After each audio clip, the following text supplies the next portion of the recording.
మహాభారతంలో ద్రౌపది ఒక అగ్నిపుత్రి. ఆమె అందం, పరాక్రమం మరియు ధర్మనిరతి లోక ప్రసిద్ధం. అయితే ద్రౌపది అనగానే అందరికీ గుర్తొచ్చే మొదటి ప్రశ్న, ఆమెకు 5 భర్తలు ఎందుకు? కేవలం కుంతీదేవి మీరు తెచ్చిన భిక్షను 5 పంచుకోండి అని పొరపాటున అనడం వల్లే ఇది జరిగిందా? లేక దీని వెనుక ఏదైనా దైవ సంకల్పం ఉందా? ద్రౌపది గత జన్మలో శివుడిని కోరిన ఆ వింతవరం ఏంటి? ఈరోజు వీడియోలో ఈ రహస్యాలన్నీ తెలుసుకుందాం. పురాణాల ప్రకారం ద్రౌపది తన గత జన్మలో ఒక మునిపుత్రిక. కొన్ని కథనాల ప్రకారం ఆమె పేరు నలాయని. ఆమెకు పెళ్లి వయసు వచ్చినా సరైన వరుడు లభించలేదు. దీనితో ఆమె తనకు సర్వగుణ సంపన్నుడైన భర్త కావాలని కోరుకుంటూ పరమశివుడిని ప్రసన్నం చేసుకోవడానికి కఠినమైన తపస్సు చేసింది. ఆమె భక్తికి మెచ్చిన భోళాశంకరుడు ఆమె ముందు ప్రత్యక్షమై, ఏం వరం కావాలో కోరుకో అని అడిగాడు.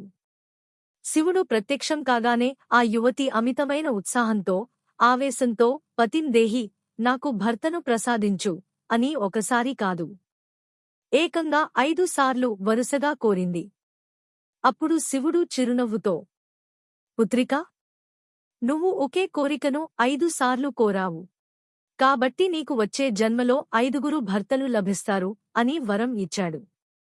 ఆమె కంగారుపడి, స్వామీ, లోక విరుద్ధంగా నాకు 5 భర్తలు ఏంటి అని అడిగితే, నీ కోరిక ప్రకారమే 5 పతిదేవుళ్లు వస్తారు, కాని వారు 5 కూడా ఒకే ఆత్మ కలిగిన మరో కథనం ప్రకారం ఆమె తనకు కాబోయే భర్తలో 5 ముఖ్యమైన లక్షణాలు ఉండాలని కోరుకుంది.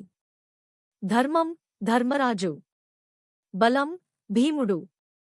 విలువిద్య, శౌర్యం, అర్జునుడు. అందం, నకులుడు. ఓర్పు, జ్ఞానం, సహదేవుడు. ఈ 5 లక్షణాలు ఒకే మనిషిలో ఉండటం అసాధ్యం. అందుకే శివుడు ఆ 5 లక్షణాలు కలిగిన 5 వ్యక్తులను, పాండవులను ఆమెకు భర్తలుగా ప్రసాదించాడు. ద్రౌపది ద్రుపద మహారాజు యజ్ఞగుండం నుండి జన్మించిన తర్వాత స్వయంవరంలో అర్జునుడు ఆమెను గెలుచుకుంటాడు.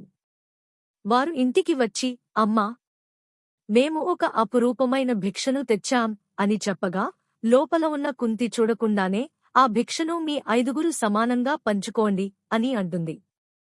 పెద్దల మాట, తల్లి ఆజ్ఞ జవదాటకూడదు కాబట్టి వారు ద్రౌపదిని వివాహం చేసుకుంటారు. కాని అసలు కారణం ఆనాడు శివుడు ఇచ్చిన వరమే.